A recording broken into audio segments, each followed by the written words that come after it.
Welcome. आइए, part one में हम लोगों ने डिस्कस किया था 2017 का माध्यमिक क्वेश्चन को हम लोग डिस्कस किए थे। और हमारा जो पार्ट वन का 2017 का जो क्वेश्चन हम लोग देख रहे थे, पार्ट वन वीडियो में आप लोगों ने देखा होगा, 12 नंबर क्वेश्चन था। Vishwa Bharati was founded by, 4 option था। ईश्वरचंद्र विद्यासागर, बी में है रविंद्रनाथ टैगोर, सी में है स्वामी विवेकानंद और डी में देवेंद्रनाथ टैगोर। इसका आंसर मैंने बताया था रविंद्रनाथ टैगोर। आइए अब हम लोग क्वेश्चन नंबर 13 की तरफ आते हैं। क्वेश्चन नंबर 13 में हमारा है the leader of Eka movement. Eka movement के लीडर का नाम बताइए। 4 ऑप्शन है।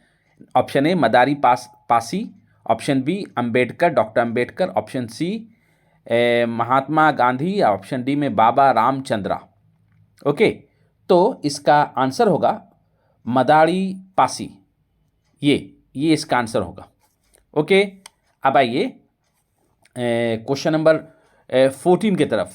Okay, all India trade union Congress was founded in.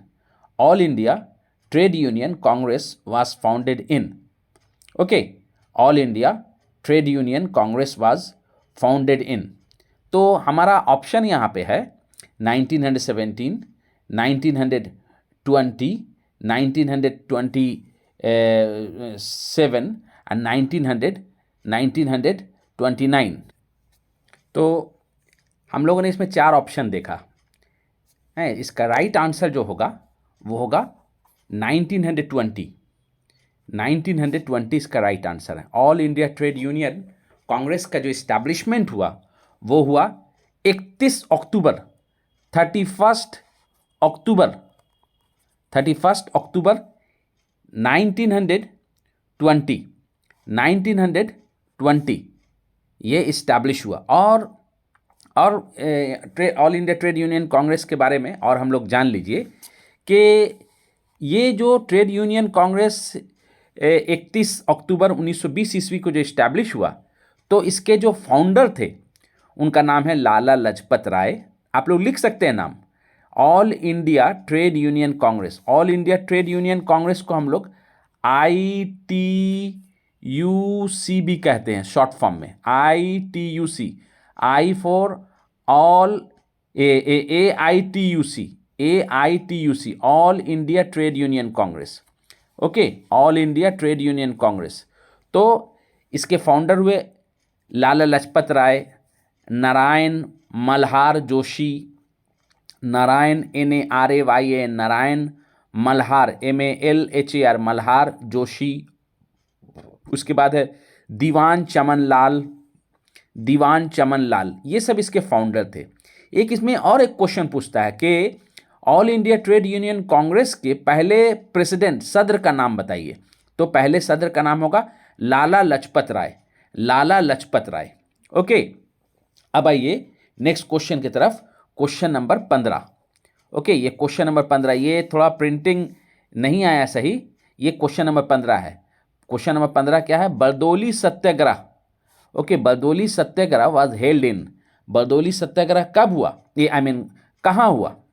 Okay, तो ऑप्शन है Bombay A, option B Punjab, option C Madras, option D Gujarat. Okay, तो हमारा राइट आंसर क्या हो जाएगा? गुजरात। ओके, राइट आंसर हमारा क्या होगा? गुजरात। और बरदौली सत्याग्रह कब शुरू हुआ? 1928 को। 1928, ठीक है। बरदौली सत्याग्रह कब शुरू हुआ? 1928 में। और 12 फरवरी को, ओके, 12 फरवरी 1928 को बरदौली सत्याग्रह कहाँ शुरू हुआ? गुजरात में शुरू हुआ। ओके, गुजरात में। और किसके लीडरशिप में हुआ? सरदार वल्लभ भाई पटेल। एक और क्वेश्चन यहाँ से पूछा जा सकता है कि वल्लभ भाई पटेल को सरदार का खिताब किसने दिया? Who had given the title of Sardar to Vallabh भाई पटेल? तो बरदौली की औरतों ने, the women of Bardoli had given the title of Sardar to Vallabh भाई पटेल। ओके, तो देखिए हम लोग कितना क्वेश्चन, एक क्वेश्चन कर रहे हैं, उसमें कई क्वेश्चन यहाँ निकालने की कोशिश कर रहे हैं, समझने की कोशिश कर रहे हैं। तो नेक्स्ट क्वेश्चन, क्वेश्चन नंबर 16 देखिए, okay, the anti partition movement in Bengal had taken place in, हम लोग को मालूम है ये क्वेश्चन बोल रहा है कि anti partition movement in Bengal, Bengal जो तकसीम हुआ था वो 16 अक्टूबर 1905 ईस्वी को, ठीक है, और पार्टीशन ऑफ बंगाल का अनाउंसमेंट कब हुआ था? 19 जुलाई 1905 ईस्वी को, और उस अनाउंसमेंट को इंप्लीमेंट कब किया गया, नाफिज कब किया गया? 16 अक्टूबर 1905 को, ओके। और एक और क्वेश्चन पूछेगा कि पार्टीशन ऑफ बंगाल जब हुआ तो उस जमाने में इंडिया के वायसराय कौन थे? तो उनका नाम है लॉर्ड कर्जन। एक और क्वेश्चन पूछेगा कि लॉर्ड कर्जन का पीरियड बताइए, तो पीरियड उनका हो गया as a viceroy of India 1899 to 1905, okay, 1899 to 1905 इनका पीरियड हुआ। तो पार्टीशन ऑफ बंगाल जब हुआ नाफिज 16 अक्टूबर 1905 ईस्वी को, तो बंगाली जो लोग थे उसके खिलाफ पार्टीशन ऑफ बंगाल के खिलाफ एक मूवमेंट शुरू किया जिसको कहते हैं anti partition movement. Anti partition movement है, ये कब शुरू हुआ? 1900, तो यहाँ 4 ऑप्शन है, option A 1904, option B 1905, option C 1906 and option D 1911, okay. तो हमारा राइट आंसर क्या होगा? 1905 में एंटी पार्टीशन मूवमेंट शुरू हुआ। एंटी पार्टीशन मूवमेंट कब शुरू हुआ? 1905 को, ओके, 1905 को। और एक और क्वेश्चन मेरे जहन में भी आ रहा है कि किसने आर्कियोलॉजिकल सर्वे ऑफ इंडिया को इस्टेब्लिश किया? किसने आर्कियोलॉजिकल सर्वे ऑफ इंडिया किसने कायम किया और कब किया? तो 1904 ईस्वी में लॉर्ड कर्जन ने कायम किया आर्कियोलॉजिकल सर्वे ऑफ इंडिया।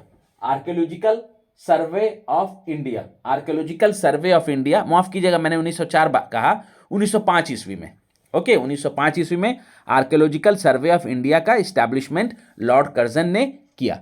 अब आइए question number 17, okay, question number 17 में है मतंगनी हाजरा, ठीक है, Matangini Hazra was associated with the quit India movement in, बोलता है मतंगनी हाजरा हिंदुस्तान छोड़ो तहरीक क्विट इंडिया मूवमेंट से ताल्लुक रखती थी, was associated with quit India movement, है, उनका हिंदुस्तान छोड़ो तहरीक के ज़माने में ये अपने आप को एसोसिएट की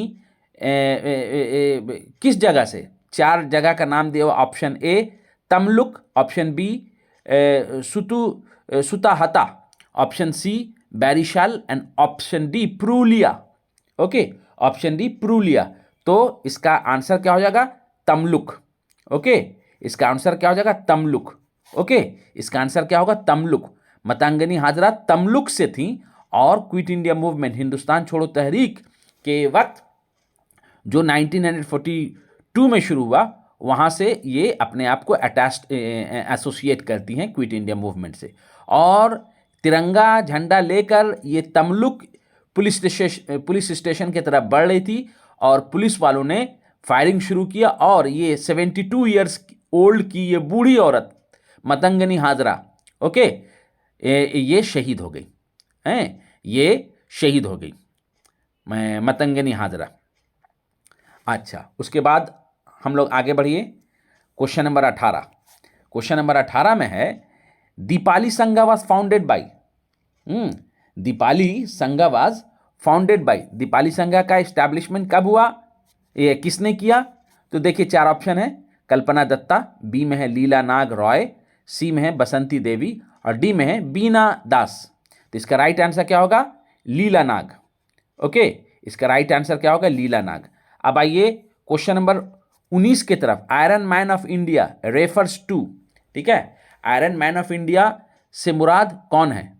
option A Mahatma Gandhi, option B Sardar Vallabh भाई Patel, option C Mohammad Ali Jinnah, option D Rajendra Prasad, okay. तो ऑप्शन ए नहीं है, महात्मा गांधी नहीं है, okay, option B Sardar Vallabh भाई पटेल, ये राइट आंसर हुआ, सरदार वल्लभ भाई पटेल, ओके। और डॉक्टर राजेंद्र प्रसाद हिंदुस्तान के ये पहले सदर थे, प्रेसिडेंट थे, और मोहम्मद अली जिन्ना इनको कायदे आजम कहा जाता है, ओके। उसके बाद क्वेश्चन नंबर 20 में आइएगा, एक किताब है a train to Pakistan, a train to Pakistan was written by, okay, एक किताब है ए ट्रेन टू पाकिस्तान, ये किसने लिखा? Option A Jawaharlal Nehru, option B VP Menon, option C Khushwant Singh, option D Salman Rushdie. Okay, तो हम लोग का राइट आंसर क्या होगा? Khushwant Singh. Khushwant Singh is the right answer. Khushwant Singh is the right answer. अब आइए आगे, हम लोग अब देखेंगे क्वेश्चन नंबर 2 ग्रुप बी का। ओके, ग्रुप बी का यहां पे कह रहा है कि आंसर एनी 16 क्वेश्चन, आपको 16 सवालों का जवाब देना है, taking at least one from each segment. है सेगमेंट दिया हुआ, segment 1, segment 2, segment 3, segment 4, segment 5। ठीक है, तो सब सेगमेंट में 4-4 करके क्वेश्चन है। तो कह रहा है आपसे कि कम से कम आप एक क्वेश्चन का जवाब दीजिए एक सेगमेंट से। ठीक है, कम से कम, और टोटल आपको 16 सवालों का जवाब देना। मतलब कि 5 सेगमेंट है और एक सेगमेंट में 4 क्वेश्चन करके है, तो गोया के 20 क्वेश्चन हो गया, और आपको 20 में से 16 का जवाब देना है, और हर सेगमेंट से एक क्वेश्चन आपको उठाना है। आइए तो सेगमेंट नंबर 1 में देखें। सेगमेंट नंबर 1 यानी 2.1 का आंसर इन वन सेंटेंस, एक लफ्ज में जवाब देना है। आई मीन एक सेंटेंस में, एक मुकम्मल सेंटेंस में आपको जवाब देना है। तो हमारा पहला जो क्वेश्चन हुआ, पहला क्वेश्चन है कि हु वाज, ये पहला question, who was the editor of Som Prakash, ये चैप्टर नंबर 1 का क्वेश्चन है। ओके, क्वेश्चन नंबर 1 में बोल रहा है कि who was the editor of Som Prakash. Som Prakash के एडिटर का नाम बताइए। ठीक है, तो सोम प्रकाश के एडिटर का नाम हो गया द्वारकानाथ विद्याभूषण। द्वारकानाथ विद्याभूषण बोलता है एडिटर का नाम बताइए सोम प्रकाश का। ठीक है, तो सोम प्रकाश के एडिटर का नाम हुआ Dwarkanath Vidyabhushan, DWARKANATH, Dwarkanath Vidyabhushan, VIDYA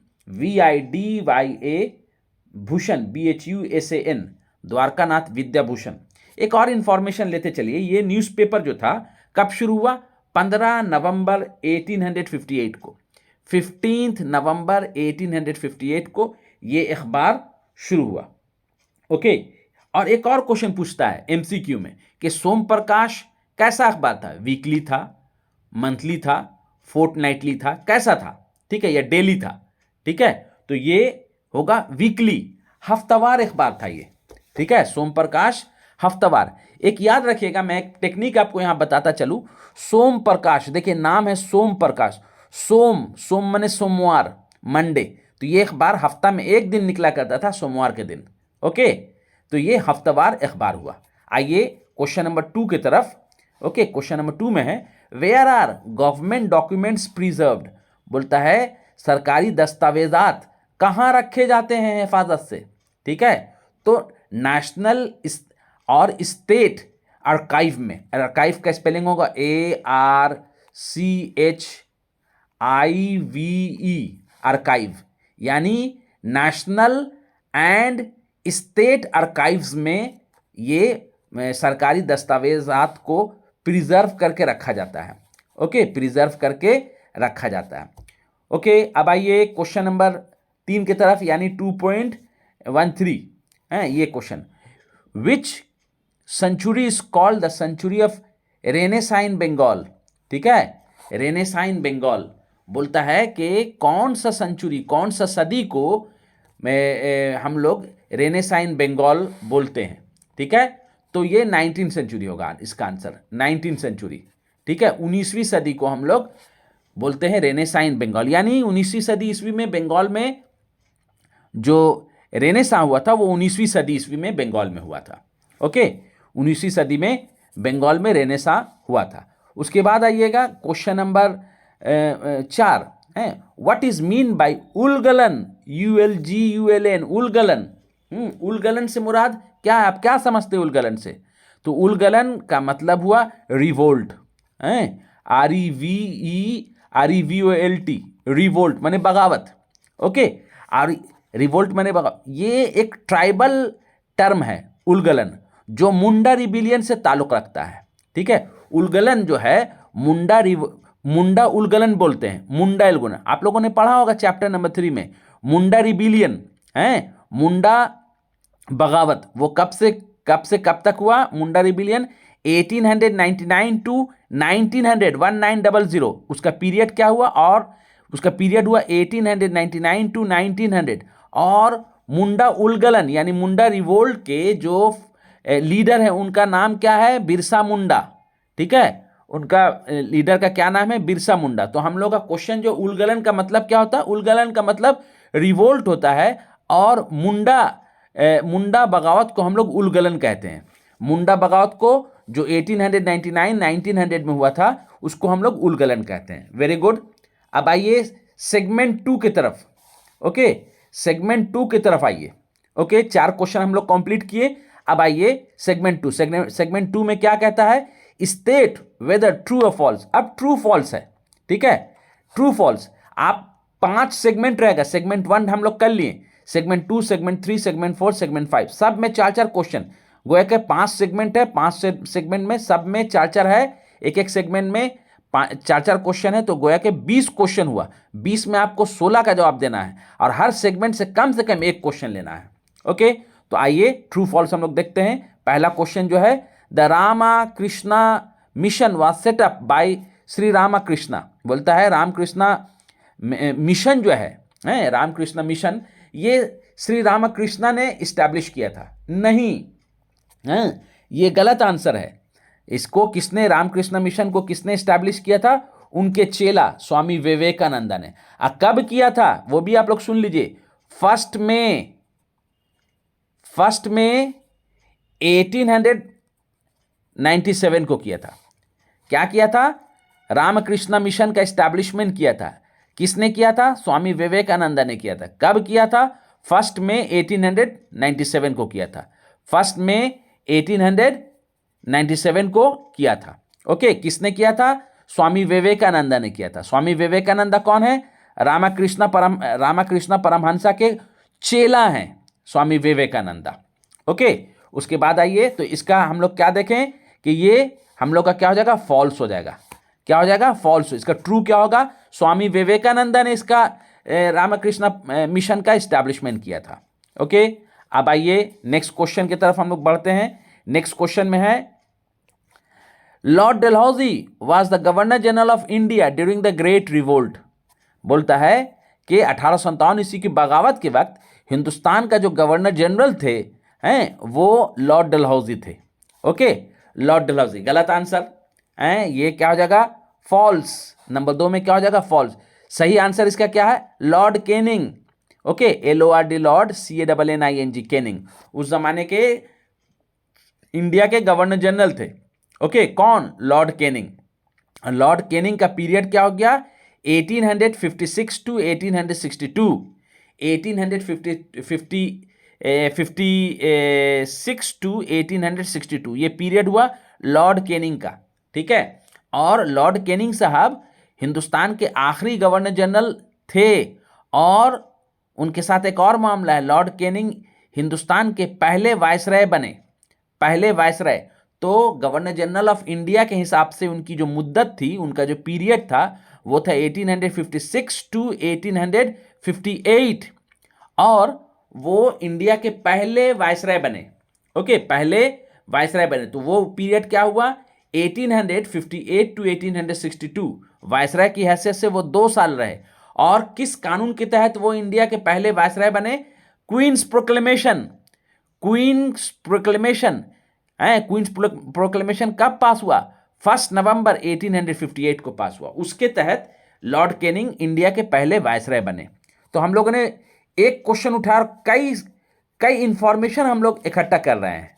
okay, अब आइए क्या कहता है? Rabindranath Tagore supported the cause of the European community through the novel Gora. Rabindranath Tagore ये सवाल कह रहा है कि रविंद्रनाथ टैगोर ने अपना जो नॉवेल है उसका नाम है गोरा। तो गोरा में उन्होंने यूरोपियन कम्युनिटी, ठीक है, यूरोपीय कम्युनिटी के लोगों को सपोर्ट किया है। ठीक है, ये फॉल्स होगा। इसका सही आंसर सुनिए। रविंद्रनाथ टैगोर जो थे इन्होंने एक नॉवेल लिखा, गोरा उसको कहते हैं। ओके, गोरा, ये गोरा जो है, गोरा एक रविंद्रनाथ टैगोर ने तकरीबन 12 नॉवेल लिखा है। हैं। रविंद्रनाथ टैगोर करीब करीब 12 नॉवेल इन्होंने लिखा है, 12, जिसमें गोरा जो आता है, गोरा नंबर 3 में आता है।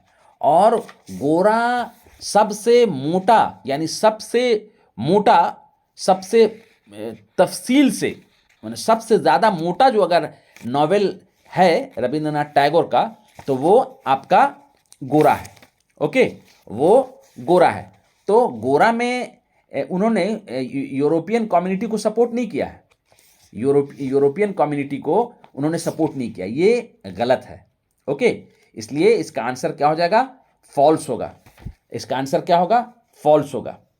ओके, इसका आंसर हम लोग क्या देखते हैं? इसका आंसर क्या होगा? फॉल्स होगा। ओके, इसका आंसर क्या होगा? फॉल्स होगा। एनीवे, आगे बढ़िए, हम लोग क्वेश्चन नंबर 4 में देखते हैं। Gandhi and Ambedkar jointly fought for the rights of Dalit. ठीक है, दलित के फेवर में गांधी जी और अंबेडकर दोनों साथ साथ ज्वाइंटली हैं, दलित के फेवर में, दलित के हक के लिए वो लोग लड़े नहीं, ये भी फॉल्स होगा। ठीक है, अलग अलग लड़े। गांधी जी अलग दलित के राइट्स के लिए लड़े, और डॉक्टर भीमराव रामजी अंबेडकर अलग उन लोगों के दलित के राइट्स के लिए लड़े। ठीक है, तो ये क्या हो जाएगा? फॉल्स होगा। ओके, क्या होगा इसका आंसर? ये फॉल्स होगा। एनीवे, अब आइए हम लोग आगे बढ़ते हैं। आगे बढ़ेंगे तो सेगमेंट 3 की तरफ, 2.3। 2.3 में क्या चीज़ है? Match column A with column B. ठीक है, अब मैचिंग करना है। तो मैचिंग में हम लोग क्या देख रहे हैं भाई? मैचिंग में देखिए, पहला नंबर जो क्वेश्चन है औरबिंदो घोष है। औरबिंदो घोष, पहला क्या चीज़ हमारा है? औरबिंदो घोष।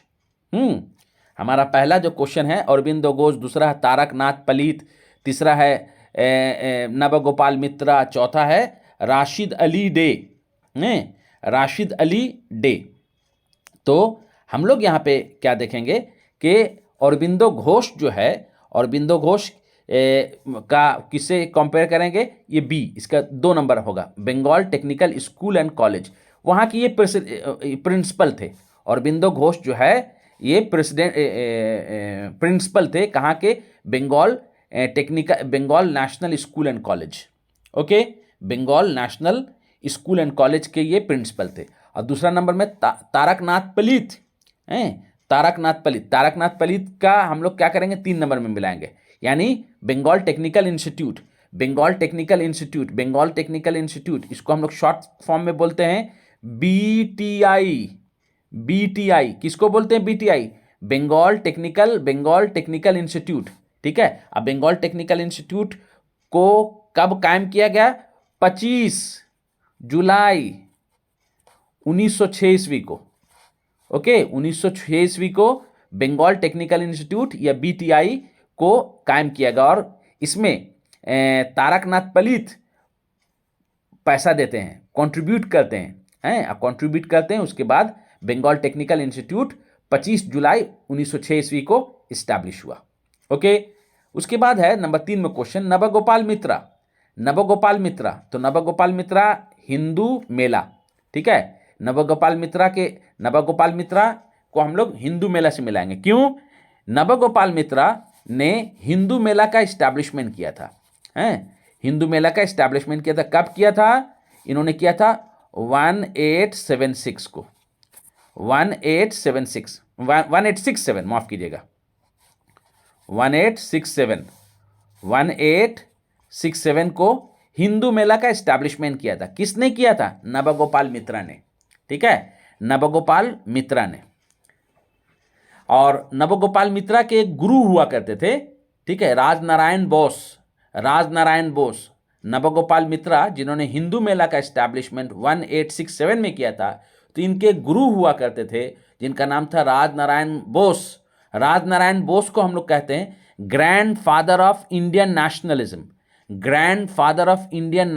इंडियन नेशनलिज्म का दादा। ठीक है, इंडियन नेशनलिज्म के दादा कहलाते थे। कौन? नारायण गुरु। ओके, राजा नारायण गुरु कौन थे? नवगोपाल मित्रा के गुरु जी थे। ठीक है, और एक इंफॉर्मेशन लेते चलिए कि नवगोपाल मित्रा, ठीक है, यहाँ जो हिंदू मेला जिन्होंने इस्टेब्लिश किया था 1867 को, इनको नेशनल मित्रा भी कहते हैं। अगर सवाल पूछेगा नेशनल मित्रा किसको कहते हैं, तो आप लोग बला झिझक लिख दीजिएगा नवगोपाल मित्रा को। क्यों? इन्होंने नेशनल जिम्नाजियम, नेशनल स्कूल हैं, नेशनल लाइब्रेरी, ये सब कायम किया था। इसी वजह का नेशनल पेपर, ये सब कायम किया था। इसी वजह कर इनको हम लोग नेशनल मित्रा कहते हैं। NATIONAL, नेशनल, MITRA मित्रा, नेशनल मित्रा कहते हैं। ओके, अब आइए क्वेश्चन नंबर 4 की तरफ। तो क्वेश्चन नंबर 4 में है राशिद अली। ओके, राशिद अली, तो राशिद अली जो है ये 1 नंबर में मिला देंगे हम लोग, यानी इंडियन नेशनल आर्मी के एक बहुत ही मशहूर बहादुर सोल्जर हुआ करते थे। कौन? राशिद अली। किसका? Indian national army, INA, Indian national army. अब यहां सवाल पैदा होता है इंडियन नेशनल आर्मी की बुनियाद कब पड़ी? तो 1 सितंबर 1942 को, ठीक है। 1 सितंबर 1942 को Indian national army, INA, Indian national army की बुनियाद रास बिहारी बोस ने किया था। रास बिहारी बोस ने किया था। देखिएगा, बहुत सा मिसकॉन्सेप्शन, एक गलत फहमी है कि इंडियन नेशनल आर्मी की बुनियाद सुभाष चंद्र बोस ने किया था। नहीं, इंडियन नेशनल आर्मी जिसको हम लोग INA कहते हैं, इसकी बुनियाद किसने डाला था? रास बिहारी बोस ने डाला था। कब डाला था? 1 नवंबर 1942 को, ठीक है। 1 नवंबर 1942 को रास बिहारी बोस ने इसका इस्टेब्लिशमेंट किया था। और उसके बाद सिंगापुर में नेताजी सुभाष चंद्र बोस को बुलाकर INA की जिम्मेदारी दे दी थी। ओके, और इन्होंने INA के झंडा तले हिंदुस्तान की तरफ रुख किया और इन्होंने हिंदुस्तान पर अटैक करने का इरादा किया था कि यहाँ से अंग्रेज यहाँ से भाग जाएं। ओके, एनीवे, तो ये मैचिंग कंप्लीट हुआ। अब आइए सेगमेंट 4 की तरफ, ठीक है। तो सेगमेंट 4 की तरफ आइए। तो सेगमेंट 4 में हमारा क्वेश्चन कह रहा है कि सेगमेंट 4 में कह रहा है कि on the given outline, okay, on the given outline map of India, India का जो मैप दिया हुआ है, लोकेट एंड लेबल, ठीक है, फॉलोइंग प्लेसेस। इंडिया का जो मैप दिया हुआ, आप जब एग्जाम देने जाइएगा तो आपको एक मैप दिया जाएगा, ठीक है, Indian map. Okay, Indian map में चार जगह का नाम, जैसे यहाँ पे क्वेश्चन नंबर 1, 2, 3, 4, ये 4 जगह का नाम दिया हुआ है, जो मैं भी डिस्कस करूंगा। ओके, तो कहता है कि आपको वहाँ लेबलिंग करना है। तो पहला हमारा क्वेश्चन क्या हुआ? बोलता है reasons of Santhal rebellion, reasons of Santhal rebellion, reasons of Santhal rebellion, reasons of Santhal rebellion, ठीक है। संथाल रिबिलियन का आपको रीजन बताना है, किस रीजन में संथाल रिबिलियन हुआ था। तो संथाल रिबिलियन हम लोग को जो हुआ था, आपको इसका जवाब मालूम होना चाहिए। छोटा नागपुर एरिया, CHOTA, छोटा नागपुर, NAG, नागपुर, रीजन माने इलाका। छोटा नागपुर रीजन में संथाल रिबिलियन। संथाल रिबिलियन कब हुआ था? तो 1855, 56 को संथाल रिबिलियन हुआ था। ओके, तो आइए हम लोग मैप देखते हैं कि छोटा नागपुर का एरिया कहां है। आइए मैप की तरफ चलते हैं। देखिए, तो मैप की तरफ अगर जाएंगे तो हम लोग देखिए यहां पे क्या देख रहे हैं, ये जो इलाका देखिए, ये 1 नंबर जो किया हुआ है, देखिए ये इलाका, ठीक है, देखिए पेंसिल से किया हुआ है। ये जो इलाका है ये कहलाता है छोटा नागपुर एरिया, ठीक है, ये कहलाता है छोटा नागपुर एरिया, ठीक है। तो हम लोग का जवाब क्या हुआ? छोटा नागपुर जो एरिया हुआ, ये ऐसे करके बना देना है और एक ड्रॉ करना है। और एरो ड्रॉ करने के बाद, ठीक है, लिख देना है यहाँ पर 1 लिख देना है। कैसे करके, कैसे लिखना? 2.4.1 ऐसे करके लिख देना है। मतलब 2.4.1 का ये आंसर है। आपने ऐसा बना दिया पेंसिल से, और पेंसिल से बनाने के बाद इसको पेन से आपने ड्रॉ करके 2.4 4.1 आपने लिख दिया, मतलब कि ये छोटा नागपुर का एरिया है। ठीक है, अब आइए आइए एक और चीज देखिए, कुछ दूसरा नंबर क्वेश्चन में है, ये हो गया। अच्छा, अब आइए हम लोग जरा सा दूसरे तरफ चलते हैं।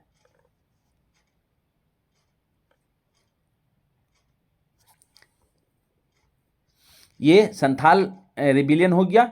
अच्छा, उसके बाद क्वेश्चन हमारा है कि इंडिगो रिवोल्ट और princely state of Hyderabad and the reorganize state of Gujarat. देखिए,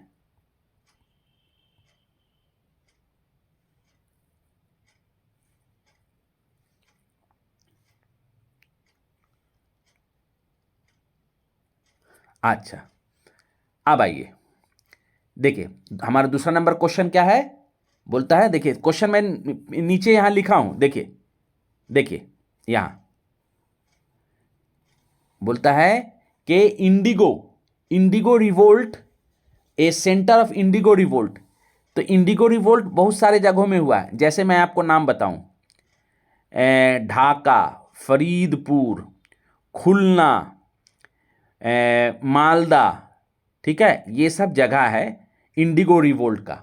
और इंडिगो रिवोल्ट कब हुआ था, पीरियड उसका कब से कब है, 1859 टू 1860 हैं, 1859, 1859 से 1860 के दरमियान इंडिगो रिबिलियन शुरू हुआ था। ठीक है, इंडिगो रिबिलियन। तो हमने यहां पे एक जगह लिया है, Krishnanagar in Nadia district of West Bengal, Krishnanagar in Nadia district of West Bengal. ठीक है, वहीं से इंडिगो रिबिलियन, ये माफ कीजिएगा, कृष्णा नगर, कृष्णा नगर इन नदिया, नदिया के कृष्णा नगर से, ठीक है, आपका इंडिगो रिवोल्ट 1859 60 शुरू हुआ था। तो मैप में आइए देखते हैं, हम लोग को तो ये मालूम है कि नदिया वेस्ट बंगाल के पास, वेस्ट बंगाल में पड़ता है नदिया, कृष्णा नगर से इंडिगो रिवोल्ट शुरू हुआ। जो देखिए मैंने लिखा है, ये जो देख सकते हैं आप, ठीक है, ये जो गोल जैसा किया हुआ है ये कृष्णा नगर है। ठीक है, आप ऐसे गोल जैसा कर दिए, ठीक है, ऐसे कर दिए, देखिए ये ऐसे करके ऐसे कर दिए। ठीक है, जैसे मैंने किया था। उसके बाद आप एरो बना के यहां पे क्या लिख दीजिएगा, 2.4.2 है, क्या लिखिएगा, देखिए मैं आपको दिखाता हूं क्या लिखिएगा, 2.4.1, 4.2। ठीक है, ऐसे एरो करके आप लिख के इसको अंडर ब्रैकेट में रखिएगा। ये मैं उंगली से लिख रहा हूं इसलिए राइटिंग ठीक नहीं हो रहा है। तो 2 नंबर का ये आंसर हुआ। अब नंबर 3 में ये बोलता है कि प्रिंसली स्टेट ऑफ हैदराबाद। हमारे नंबर 3 में क्या क्वेश्चन है, अगर आपके पास प्रीवियस ईयर का क्वेश्चन हो तो आप देख सकते हैं, the princely state of Hyderabad. बोलता है हैदराबाद कहां है। ठीक है, हैदराबाद कहां है, हैदराबाद कहां है, इसको मिटाने दीजिए। ठीक है, हैदराबाद। तो हैदराबाद हमारा देखिए, ये देखिए मैंने यहां पे किया है हैदराबाद, देखिए ये इलाका जो हुआ हैदराबाद का हुआ, ये इलाका क्या हुआ, हैदराबाद का। यानी प्रिंसली स्टेट, हिंदुस्तान जब आज़ाद हो गया तो हैदराबाद हिंदुस्तान का हिस्सा नहीं था। ठीक है, वो सरदार वल्लभ भाई पटेल की वजह कर यहाँ पे एक पोलो ऑपरेशन शुरू हुआ।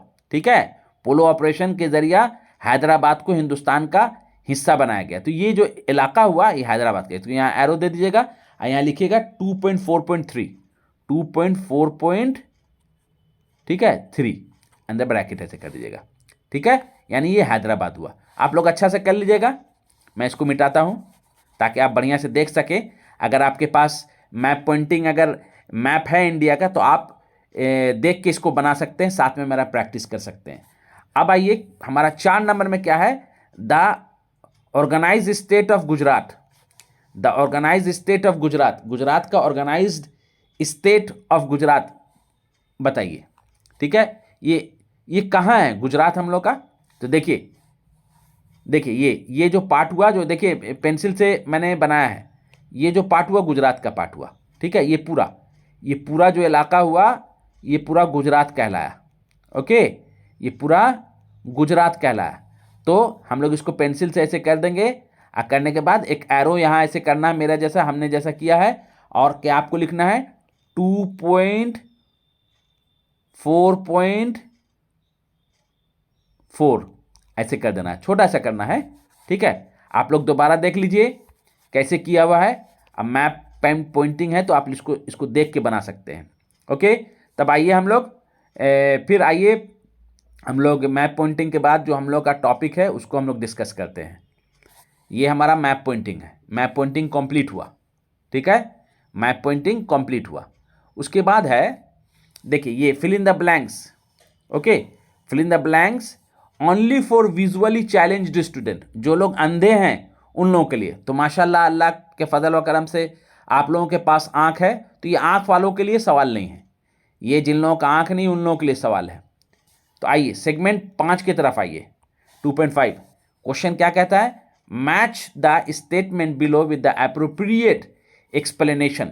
ठीक है, बोलता है स्टेटमेंट और एक्सप्लेनेशन दिया हुआ, एक स्टेटमेंट रहेगा, उसका 3 एक्सप्लेनेशन रहेगा, आपको उसका जवाब बताना है। ओके, तो हमारा स्टेटमेंट क्या हुआ, पहला वाला स्टेटमेंट क्या हुआ, पहला स्टेटमेंट क्या है, द एका मूवमेंट वाज ऑर्गेनाइज्ड इन उत्तर प्रदेश।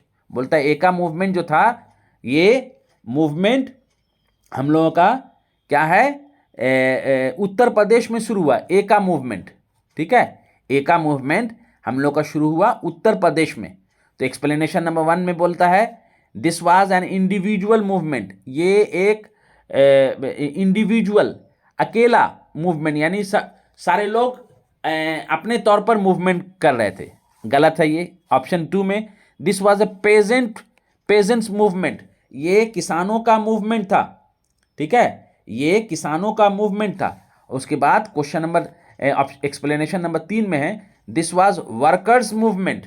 ठीक है, ये वर्कर्स मूवमेंट हो, तो आंसर हमारा क्या होगा, this was a peasants movement, ये किसानों की तहरीक थी। आगे बढ़िएगा, क्वेश्चन नंबर 2 में स्टेटमेंट है the government of India framed the Meerut conspiracy case in 1929। ठीक है, बोलता है कि गवर्नमेंट ने मीरठ कॉन्स्पिरेसी केस 1929 ईस्वी में चलाया।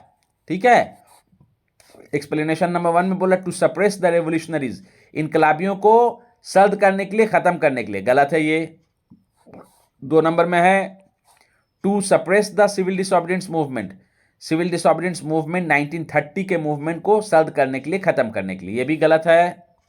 उसके बाद नंबर 3 में है to suppress country wide communist activities, बोला पूरे मुल्क में जो कम्युनिस्ट वालों की जो एक्टिविटी थी उसको खत्म करने के लिए। यस, ये सही जवाब होगा, नंबर 3 वाला जवाब सही होगा। ठीक है, नंबर 3 वाला जवाब हम लोग का सही होगा। अब आइए क्वेश्चन नंबर 3 की तरफ। क्या कहता है स्टेटमेंट में, the leftist played an important role in anti colonial movements of 20th century India. क्या कहता है सवाल हमारा, कि लेफ्टिस्ट वाले जो थे एक बहुत अहम रोल अदा किए। ठीक है, अंग्रेजों के खिलाफ 20वीं सदी के इंडिया में। ठीक है, तो हमारा एक्सप्लेनेशन नंबर 1 क्या हो गया, the leftist were the supporters of zamindars and industrialist. ठीक है, लेफ्टिस्ट जो थे जमींदार और इंडस्ट्रियलिस्ट वाले जो थे उन लोगों का सपोर्ट करते थे। ठीक है, ये गलत होगा। नंबर 2 में है they were the supporters of British imperialism, वो लोग ब्रिटिश इंपीरियलिज्म के सपोर्टर थे, ब्रिटिश इंपीरियलिज्म के। ठीक है, गलत है ये। नंबर 3 में क्या होगा, they were the supporters of United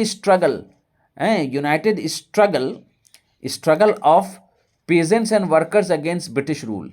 ठीक है, वो लोग मुत्तहिद तौर पर, यूनाइटेडली वो लोग पीजेंट और वर्कर्स के हामी थे, जो लोग ब्रिटिश रूल के खिलाफ थे। यानी पीजेंट किसान और वर्कर जो थे अंग्रेजों के खिलाफ तहरीक शुरू किए थे। तो इन किसानों और वर्कर्स के सपोर्ट में लेफ्टिस्ट वाले मूवमेंट शुरू किए। ठीक है, ये इसका जवाब सही होगा। क्या होगा, नंबर 3 इसका जवाब होगा। आइए 4 नंबर में हम लोग देखें 2.5.4 4 नंबर का सवाल देखते हैं। 4 नंबर में हमारा सवाल है कि इंडियन वुमेन पार्टिसिपेटेड, ठीक है। इंडियन वुमेन पार्टिसिपेटेड, देखिए Indian women participated in the national movement for the first time during the anti partition movement. क्या कहता है कि इंडियन वुमेन जो थे वो कौमी तहरीक हैं, कौमी तहरीक में शामिल हुए पहली मर्तबा हैं जब एंटी पार्टीशन मूवमेंट हुआ। यानी हिंदुस्तान यानी बंगाल की तकसीम के ख़िलाफ़ एक जो मूवमेंट शुरू हुई तो उसमें हिंदुस्तानी औरतों ने सबसे पहले पार्टिसिपेट किया, सबसे पहले शामिल हुई। ठीक है। एक्सप्लेनेशन नंबर 1 में क्या कहता है, because they were inspired by Gandhi ji, क्योंकि गांधी जी के जरिए वो लोग इंस्पायर्ड हुए थे। गलत आंसर। 2 नंबर में because they were inspired by the revolutionary theories of Aurobindo Ghosh, Aurobindo Ghosh के इनकलाबी नज़रियों से वो बहुत ज़्यादा मुतासिर थे, इसलिए वो लोग किए, ये भी गलत। नंबर 3 में है because they wanted to boycott foreign goods, वो लोग बैरूनी मुल्क के जो सामान होते थे उसका बाइकॉट करने के लिए वो लोग शामिल हुए। यस, 3 नंबर का जवाब सही होगा। ठीक है, 3 नंबर का जवाब सही होगा। तो ये हम लोगों का आज 2017 का टोटल क्वेश्चन हम लोग डिस्कस किए। टोटल क्वेश्चन हम लोग 2017 का डिस्कस किए, यानी हम लोग MCQ से लेके आपका फिर एक सेंटेंस में जवाब देना है, ट्रू फॉल्स है, मैचिंग है, मैप पॉइंटिंग है और आपका स्टेटमेंट और इंटरप्रिटेशन हम लोगों ने डिस्कस किए। आज के लिए इतना ही रखिए। नेक्स्ट क्लास में हम लोग फिर दोबारा 2018 का क्वेश्चन लाएंगे और डिस्कस करेंगे। तब तक के लिए मुझे इजाज़त दीजिए। शुक्रिया।